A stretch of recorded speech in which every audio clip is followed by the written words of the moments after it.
Ladies and gentlemen, boys and girls, welcome everyone to Star Wars Outlaws, the Star Wars open world game. I've got some brand new gameplay for you guys today, sponsored by Ubisoft. Thank you so much to them for sponsoring today's video. You can pre-order the game now by clicking the link in the description below, with early access on August 27th for premium editions and access for everyone on August 30th. Again, pre-orders down below. Let's get into it. Now in this game, as you're about to see, you are actually able to hop into your ship, which you can park in different areas around on the planets that you visit. You can hop back on your ship as you see now, and now that our ship has been repaired, you're gonna see this transition from us being on this planet, going into the skies, and actually transitioning into being able to control our ship and actually get into some fights here. This was the first ever out in space fight that we had, and essentially how this came about is that we were trying to find this cargo that this ship was supposed to deliver to the Imperials, steal that cargo, put it on our ship using the tractor beam, and then actually go and deliver it to the Imperials, sneaking onto their base to try to help out with this faction war that we have been involved in. So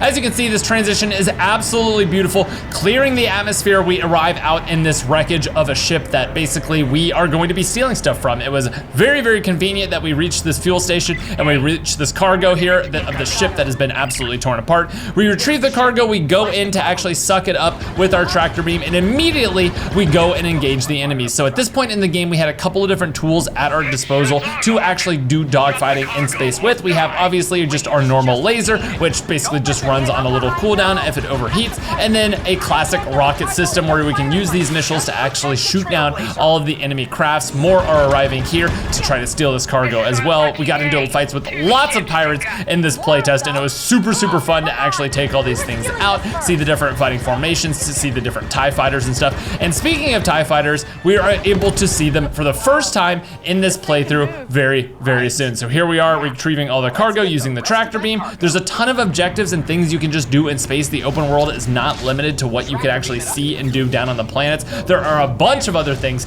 that you can do, such as this radar dish here where we can actually hack in and clear our wanted status with the Imperial database here. But obviously we are good. We just took down some pirates. Nothing too suspicious here. They hadn't caught us on radar yet. So these TIE fighters escorted us over to the Imperial fuel station with this cargo on board that we were supposed to be delivering. And upon escorting us in, we saw the absolute insanity that you can get into in this game of heading onto a fully stocked up Imperial fuel station, being escorted in, and actually just being met with an absurd amount of soldiers and having to go undercover. So here we are landing inside of the docking bay while the Imperial soldiers come to check our cargo, our logs, and everything like that, meaning that we have a limited time to accomplish what we need to accomplish for some of these underworld bosses here. And we're employing the help of Waka here, someone who has been our colleague on the ship, to actually distract them as we sneak out the back door. So as we jump off the ship here, we're immediately greeted with a ton, and I mean a ton, of Imperial officers, troopers, all running around, and we basically have to avoid detection here because we are in the middle of a base. We will die almost instantly if we raise the alarm in any sort of way. So here I am taking out a couple of technicians upon the way, and using our trusty companion Nix, who is absolutely the most useful little guy in the entire universe. He can pickpocket things, he can disable the alarms, and actually use this little trolley as cover, and as I'm going by, I'm disabling alarms using Nix. Nix can manage to sneak around. I can use him and tap LB multiple times and he will disable alarms, and I can use this to kind of traverse through the entire way. I end up finding this open vent, and as I'm going through, I'm realizing about this game, there's a lot of different ways you can do each of these missions. There's a lot of different paths. I found a path I decided I liked, and then went a little bit ways in, decided I didn't like it, and then was able to go back and find a completely different route. But here I am, again, using Nix. The next door I opened up had 2 officers inside, and again, I used Nix to attack one of them while I managed to take out the other one with melee, checking the room before I do it, and as long as they're alerted, as long as they can't raise the alarm, it is all well and good. So here I am taking both of them on. What that one dropped right there is a health vial, which dropped from enemies, and you can actually use to help yourself. So upon accessing this computer, I get the actual location of the data vault. It's in the maintenance area, and I know exactly where I have to go. And like I mentioned before, everything in this game runs off of the underworld reputation. I can have a very, very high reputation with some factions, and other factions could literally be kill on sight, and they'll come out and attack me in space. That is how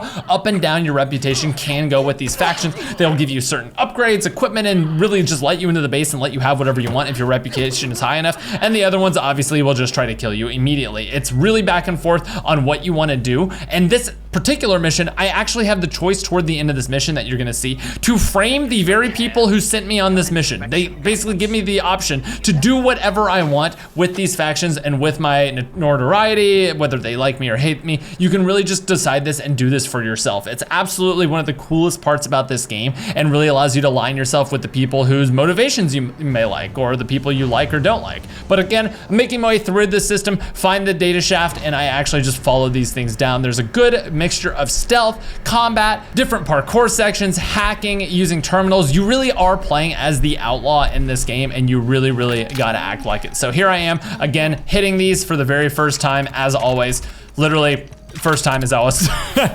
Only 2 mess ups that time, which was pretty good. Basically, all of the locks and how the locks work are kind of like a rhythm game where you have to like hit them in the correct order at the correct time. It's actually really fun. I just was very bad at it the first couple times I did it, but figured it out. Okay, so here I am in the next area using Nyx. My absolute favorite thing that Nyx can do is actually trigger explosives. I managed to alert the entire squadron platoon right there, blow them all up. Unfortunately, someone on the balcony did get alerted, so I had to make my way around and take him out. Next, again, shouldn't be too much of an issue as long as no one sees me. Again, mechanics going down left and right. Unfortunately, this one did notice me before I was able to one-shot her. Got into a fist fight with her, managed to take her out pretty quickly. And here I have another use for Nyx. Nyx is able to sneak in through the ventilation system and actually go over and turn off the energy shield, which allows me to take out the officer standing right next to it. Unfortunately for him, it was not a close fight at all. And there we go, Nyx is attacking again and he's down. So upon doing that, I can access the computer because we have these pesky security cameras and energy barriers all around that Nyx can't actually hack through. So I hack into this computer here, and this is a good look at what the hacking actually looks like in this game. It basically works exactly like Wordle, but for symbols. You basically get a yellow marker if the thing you put in is a correct symbol, but it's in the wrong spot. Blue if it's all good, X if it doesn't exist at all. And as you can see, I hack into both, turn off the energy barriers and turn off the camera so I'm able to maneuver a lot easier around this entire thing. This trooper does unfortunately see me and alert a few of his companions, so I do have to take these guys out before anyone actually alerts any guards. So this is my first real combat. That one actually manages to run directly for I was about to say the entertainment system, for the security system. And the combat in this game is very realistic in that if someone has a shield in front of you, you actually have to swap over to a shield busting variant of your pistol that I managed to pick up last time I was in town. There's a lot of ways to approach combat, stealth in every situation, and having these upgrades will actually help you so much in actually getting through this game. So upon taking them out, I make my way to my biggest room yet and the most concerning room yet because of just how many troopers there are. I looked over this balcony. I think I managed to count 15, 20 troopers in this area and another 10 maintenance staff, all of which who will alert the guards and alert the entire station if I am caught. So I decided to go this parkour way. I know for a fact there was another way I could have gone down below, but I decided to go this parkour way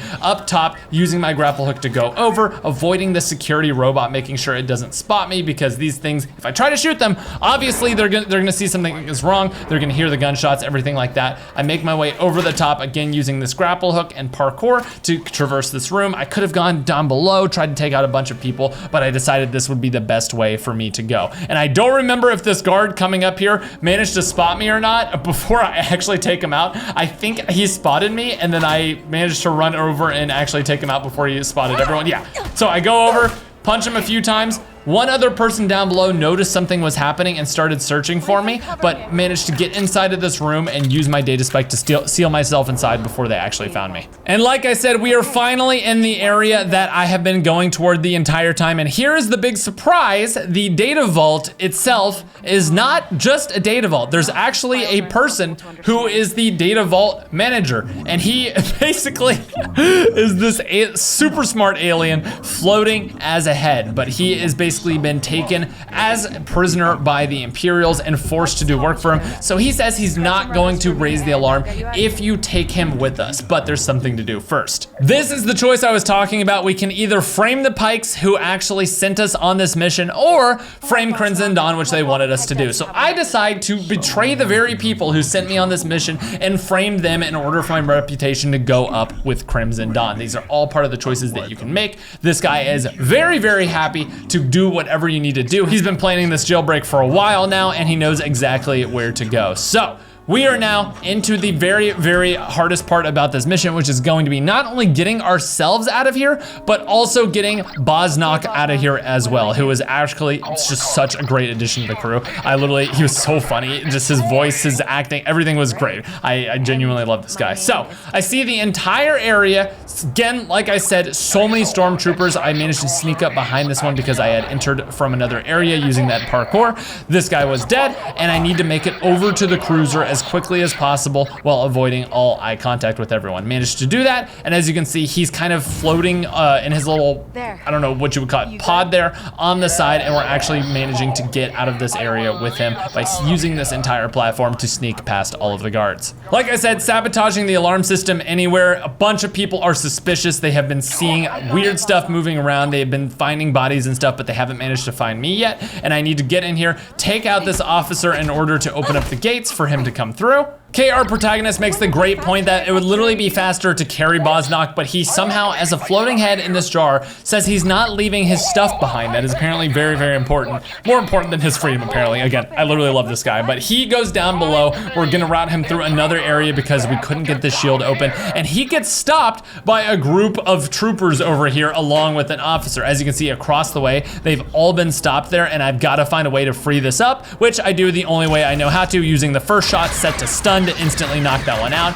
and then absolutely blasting everyone else. I really, really enjoyed the blaster combat in this game. It was super, super fun. This guy runs in and immediately starts calling, which I, again, get him off that as soon as possible, and then I've got to take around everyone out, pull out a grenade, and throw it there for a perfect 5-in-1 grenade. Well, 2 managed to live, but I finish him off with an extra explosion, and there we go. All 5 down who ran through that door. So I made my way to the next control room where I didn't know it yet, but this was going to be basically the last safe area before the entire station was going to be alerted. Back on the ship, Waka was trying to distract them as much as possible with the cargo, but they were onto something. Things weren't matching up in their records, and they were realizing that our entire ship was a actual intruder, a ship that had gone missing, that had been reported as stolen, and was one of the most wanted ships in the entire galaxy right now. So again, we had to get back as quickly as possible. I tried to send Nix over. All the guards just kept running. I decided to just actually let them run by. Sometimes stealth is the best option. Grab the grenade from that boss there, and we were able to go ahead and attack the next one. Had a couple more people that were distracting in here. Took out this guy. Absolutely first try as well. He actually managed to almost call for reinforcements there. That guy was also onto it and doing the same thing, all because I didn't realize there was another person in here. Almost died in this room. Pressed the heal button and got back onto the computer to free our ship, to put down the energy barriers and actually allow us to enable a swift escape here. So hacked in once again. Again, this one was a lot easier hack in, I suppose, because an officer was literally working on it a second ago. Was able to hack in, approve the cargo shipment, everything went through, and we were able to actually sneak in behind. But absolutely none of that mattered now, because now the entire base was on alert that the Trailblazer, our ship, was not the ship it was supposed to be, and everything was coming for us. One really cool detail I saw in this game is that the troopers and everything with armor took more bullets. The people who were kind of like commanders or the maintenance or anything like that, they would die in 1 bullet usually, but the troopers would take a few because they're obviously like suited for combat. I was ending up having to use a stun charge on my blaster several times to get out of tight situations, which would actually knock them out, not fully kill them, but was really, really good for flicking over to it when it was off cooldown. I was blasting, shooting, using weapons left and right galore, but then decided to actually just jet out as soon as Bosnok was on the ship and use Waka to get out of here as soon as possible. They immediately started closing the blast doors, but we decided to do this.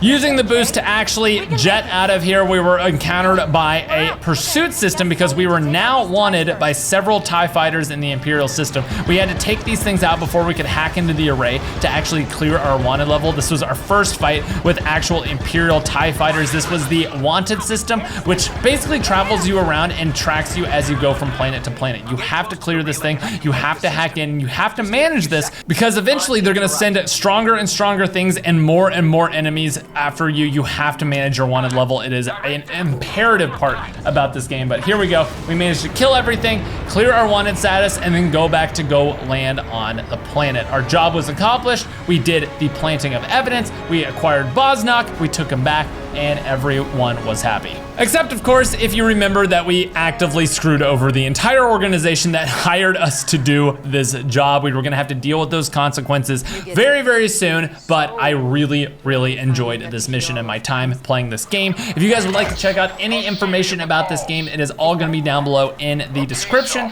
Pre-order is available now with the early access on August 27th for premium editions, and the full game, Star Wars Outlaws, available August 30th. Thank you again to Ubisoft for sponsoring today's video, and I will see you guys in the next one.